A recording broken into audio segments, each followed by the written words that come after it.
Please আমাকে বাঁচিয়ে নাও, এরা আমাকে ছাড়বে না। আরে ওরা তো এদিকেই আসতেছে। আল্লাহর নামে কিছু দিয়ে যাও বাবা, কিছু দিয়ে যাও। এই মেয়ে এদিক থেকে কাউকে পালিয়ে যেতে দেখেছো? হ্যাঁ দেখেছি তো, ওইদিকে দৌড়ে গেল। এই তুমি ঠিক আছো তো? এখন টাকা দাও, হসপিটালের বিল ভরবো।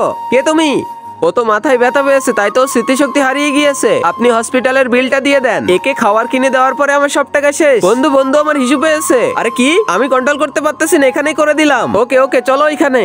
এই তুমি আমার বাড়িতে কেন? আর তুমি এখানে কি করতেছো? বেবি আজ থেকেই দামি দামি পাসগুলো সব তোমার।